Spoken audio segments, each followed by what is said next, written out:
Halo, perkenalkan saya Rian Fauji dari kelas karyawan Teknik Mesin Unsub dengan NIM B1A2410002. Berikut adalah penjelasan kalkulus tentang materi menghitung benda padat dengan metode cakram. Disusun oleh saya sendiri. Oke, mari kita mulai ke pembahasan 1. Selain untuk mencari luas suatu daerah, integral juga digunakan untuk menghitung volume suatu benda. Terdapat beberapa cara untuk menghitung volume menggunakan integral. Salah satu di antaranya yaitu menggunakan metode cakram. Oke, mari kita mulai dengan sebuah pertanyaan. Apakah yang disebut volume? Perhatikan gambar 1 yang menunjukkan 4 benda. Di sini A adalah alas, H adalah tinggi.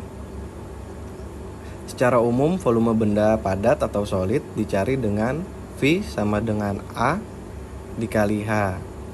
Dengan V adalah volume, A adalah luas benda padat, dan H adalah tinggi benda padat.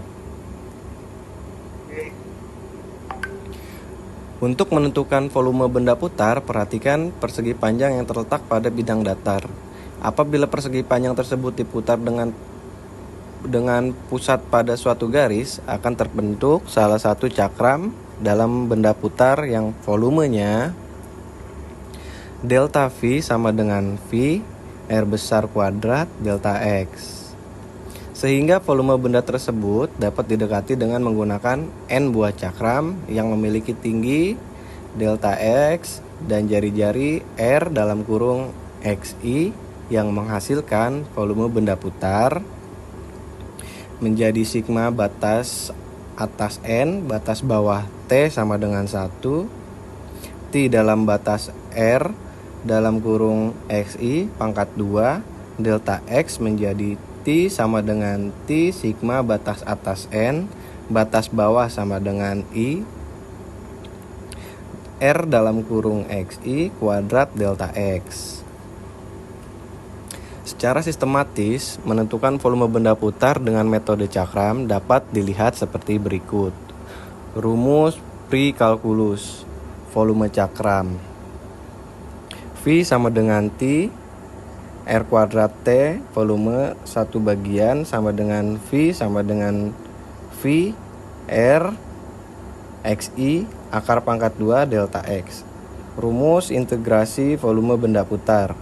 V sama dengan T integral batas atas B, batas bawah A, R, X, akar pangkat 2 delta X.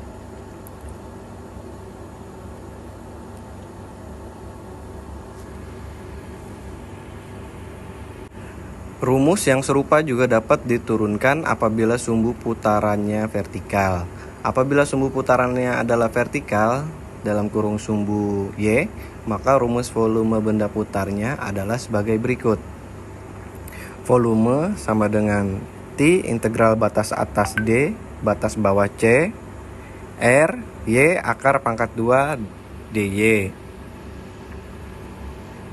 Oke, kita lanjutkan contoh penggunaan metode cakram. Tentukan volume bangun ruang yang dibentuk oleh putaran daerah yang dibatasi oleh grafik.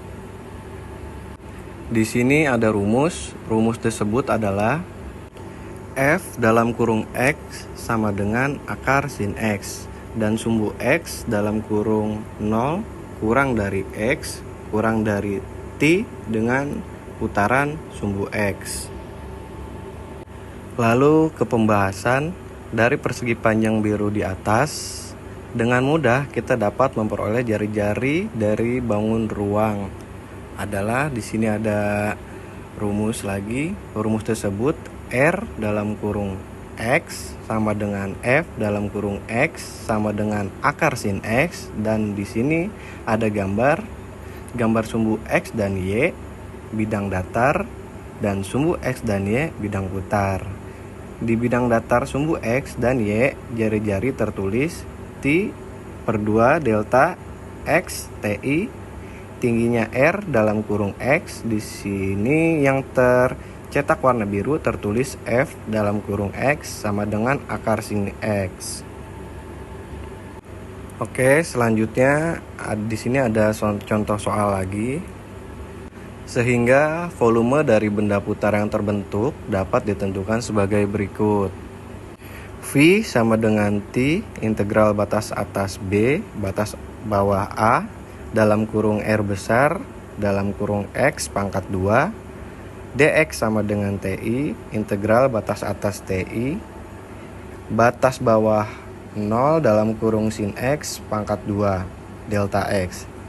Jadi sama dengan T integral batas atas T batas bawah 0 sin X dx sama dengan T dalam kurung min cos X batas atas T bawah 0 sama dengan T dalam kurung 1 tambah 1 sama dengan 2T.